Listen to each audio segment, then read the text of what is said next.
మన ప్రభు అయినటువంటి యేసుక్రీస్తు వారి పరిశుద్ధమైన నామంలో తండ్రి అయిన దేవాది దేవునికి నిత్యము స్తుతియు స్తోత్రములు మహిమయు ఘనతయు ప్రభావములు యుగయుగములు ప్రభునకే చెల్లునుగాక.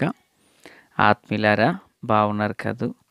దేవుని మహాకృపను బట్టి మరో పర్యాయం మనం ఇలాగున ప్రభువును స్తుతించే కృపా భాగ్యం దేవాది దేవుడు మనకు అనుగ్రహించినందులకు ప్రభువుని ఎంతగానో స్తుతించే బద్దులమునై ఉన్నాము. దయగలిగిన ఆయన ఆత్మచేత సమభూమి గల దేశమున ప్రభు మనలను నడిపించునుగాక.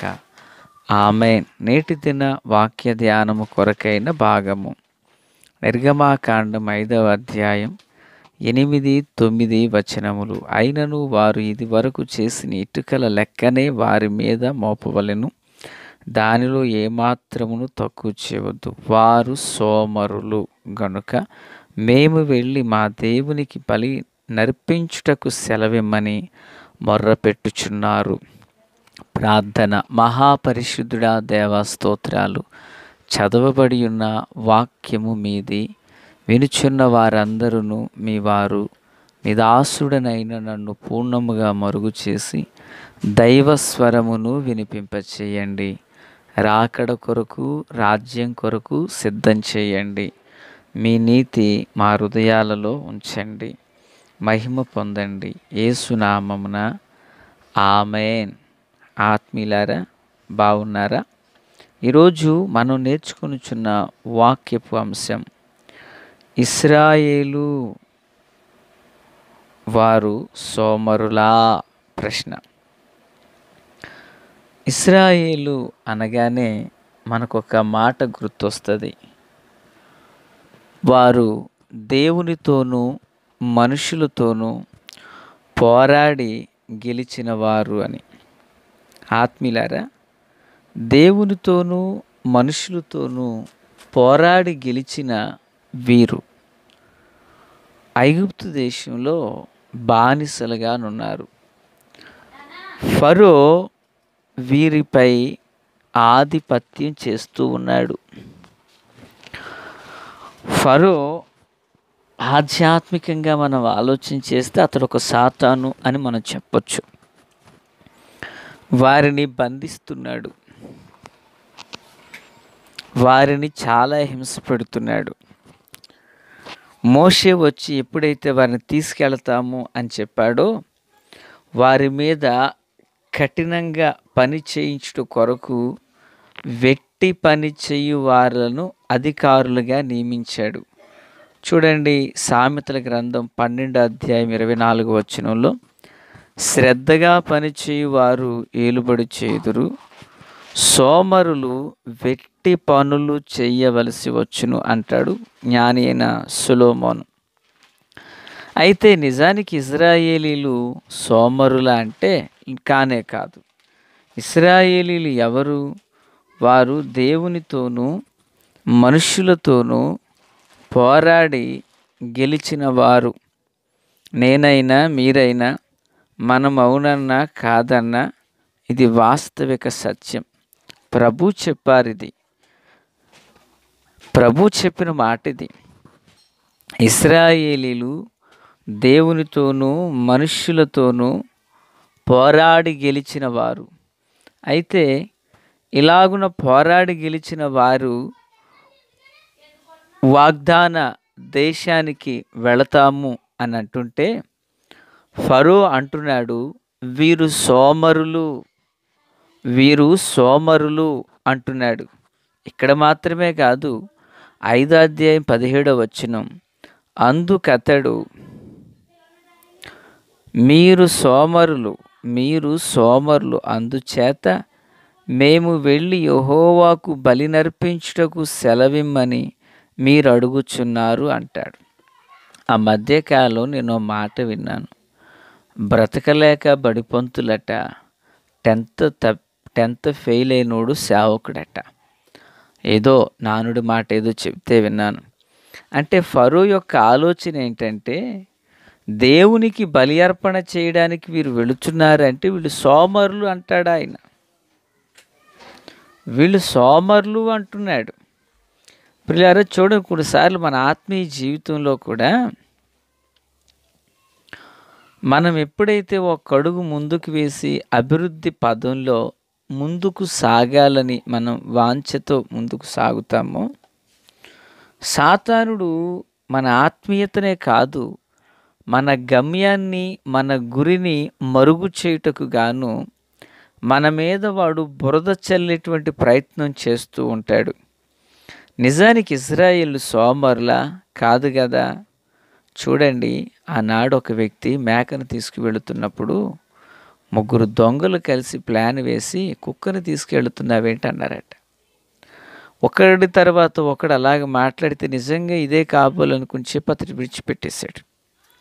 దొంగలు సునాయాసంగా దాన్ని దోచుకున్నారు.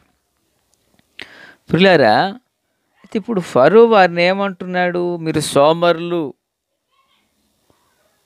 మీరు సోమరులు అంటూ మాట్లాడుతున్నాడు. ఇప్పుడు ఇశ్రాయేలీలు మమ్మల్ని ఇంత మాట అంటావా? నిజంగా మేము ఎలాంటి వారమో మా దేవునికి తెలీదా? మా దేవుడు కూడా మమ్మల్ని ఎలా చేశాడు అంటూ వారు దేవుని మీద నెపం కానీ, వారికున్న స్వశక్తి మీద నిరుత్సాహం కానీ వారికి రాలేదు. చూడండి, దేవుని వాక్యం ఇలా సెలవిస్తుంది. 8 నిర్గమాకాండము క్షమించండి కీర్తన గ్రంథం 106వ కీర్తన 41వ వచనంలో, ఆయన వారిని అన్యజనుల చేతికి అప్పగించెను, వారి పగవారు వారిని ఏలుచుండిరి. అంటే అన్యజనులు ఎవరు? ఐగుప్తీయులు. ఐగుప్తీయుల చేతికి దేవుడు ఇశ్రాయేలీలను అప్పగించారు. ఆ అప్పగించబడిన ఆ కాలమున ఇతడేమంటున్నాడు? సోమరులు అన్నాడు. ప్రియులారా వినాలి, అతడు సోమరులు అన్నంత మాత్రాన వీళ్ళు సోమరులు కాదు సుమి. యోనా వాడలో నుండినప్పుడు ఒక అన్యుడు వచ్చి ఓయి నిద్రపోతా అన్నాడు. నిద్రపోత కాదు, యోనా ఈజ్ ద గుడ్ ప్రాఫెట్. అతడు ఒక మంచి ప్రవక్త. సందేశానికి 120,000 మంది త్రిప్పబడ్డారంటే అతడు ఎంత గనుడో. ప్రియులారా, ఈరోజు మన ఆధ్యాత్మిక జీవితంలో కూడా మన ఎదుటిన్న ఒక గమ్యం ఉన్నప్పుడు, మనము ఒక గురిని కలిగి పయనిస్తున్నప్పుడు, సాతానుడే కానీ, ఈ లోకంలో ఉన్న కొందరు మనుషులే కానీ మనలను కూడా ఆటంకపరుచుట కొరకుగాను కొన్ని పర్యాయాలు మన గమ్యాన్ని మనం మర్చిపోనట్లుగా మన మీద బురద చల్లేటువంటి ప్రయత్నం చేస్తుంటారు. ఇది నీ వల్ల అవుతుందా అంటారు. ఆ సంబంధం మీకు వస్తుందా అంటారు. ఈ ఉద్యోగం నువ్వు చేయగలవా అంటారు. అది నీ వల్ల అవుతుందా అని మన దర్శనాన్ని పాడు చేస్తారు.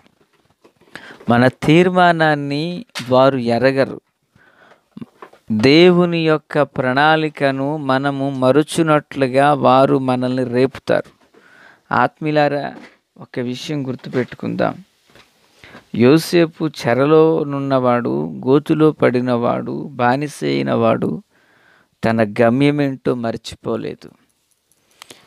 ఈ ఉదయకాల వేళ ఈ మాటలు వించిన నీ జీవితంలో కూడా నీ పక్షాన దేవుడు ఒక శ్రేష్టమైన ఉద్దేశాన్ని కలిగిన వారు. ఆ ఉద్దేశం మీదనే మన దృష్టి ఉండాలి. పౌలు అంటారు, ఉన్నతమైన పిలుపునకు కలుగు బహుమానం పొందవలెనని నేను గురి యొద్దకే పరిగెత్తుచున్నాను అంటున్నారు. కనుక మనం అలాగునే వెళ్ళాలి తప్ప ఎవరు ఏది మాట్లాడుతున్నారనేది నీవు నిలిచి చూస్తే నీ గమ్యాన్ని నువ్వు మర్చిపోతావు. ఇశ్రాయేలీలను పట్టుకుని మీరు సోమరులు అంటున్నాడు. నిజానికి ఎవరు సోమరులు? షిప్రా పూయ అని ఏం చెప్పారు? ఐగుప్తు వంటి వారు కాదయ్యా, వాళ్ళు చురుకైన వాళ్ళు అన్నారు. నిజమే కదా. ప్రభు చెప్పిన మాట ఏంటి? దేవునితోనూ మనుషులతోనూ పోరాడి గెలిచిన వారు. అన్యజనుల రాజులు 4 సమూహాలతో వస్తే హెబ్రీయుడైనటువంటి అబ్రాము 318 మందితో 4 రాజ్యాలను జయించాడు. ఎవరు ఇప్పుడు చురుకైన వాళ్ళు? ఎవరిప్పుడు బలవంతులు? ఎవరు సోమరులు? 6 నెలలు నడిచిన వీర సోమరులు సముద్రంలో మునిగిపోయిన ఐగుప్తీల సోమరులు. ప్రియులారా, దేవునికి ఇచ్చిన వాగ్దానాలు ఏంటి? దేవునికి ఇచ్చిన దర్శనాలు ఏంటి? దేవునికి ఇచ్చినటువంటి వాక్య ప్రత్యక్షత ఏంటి? నువ్వు మోకాళ్ళలోని ప్రార్థించగా నీ గదిలోనికి దిగిన మహిమను నువ్వు మర్చిపోతున్నావా? సోమరి ప్రార్థించలేరు, వాక్యం చదవలేరు, ఆరాధనలు ఏకీభవించలేరంటూ అనేకులు పలుకుచున్న మాటలనే నువ్వు వింటున్నావేమో. దేవుడిచ్చిన వాగ్దానాలు, దేవుడిచ్చిన కృపను ఒక్కసారి జ్ఞాపకం చేసుకో. లెమ్ము, తేజరిల్లుము, దేవుని వెలుగు నీ మీదికి వచ్చి ఉన్నది. ప్రియులారా, ఒక సమయాన దేవుడు వారిని అన్యజనుల చేతికి అప్పగించారు. కానీ మరో సమయం కూడా వచ్చింది. ఏంటో తెలుసా? అదే అన్యజనులను విడిచి వాగ్దాన దేశానికి వెళ్ళారు. కనుక మన జీవితంలో కూడా మరింత శ్రేష్టమైన కృపను పొందే రోజు రానున్నది. సాతాను, సోమరి నీవు చేయలేవు అంటే మనం నిరుత్సాహపడనక్కర్లేదు. మనలో ఉన్నవాడు లోకములో ఉన్నవారందరికంటే గొప్పవాడు. ఆ గొప్ప గొప్ప కార్యములు మనం చూచుదుముగాక. తండ్రి దేవా స్తోత్రం. వాక్యం అందరి హృదయాల్లో ఫలభరితం చేసి మేలుతో నింపి నడిపించి మహిమ పొందండి. యేసు నామమున ఆమేన్.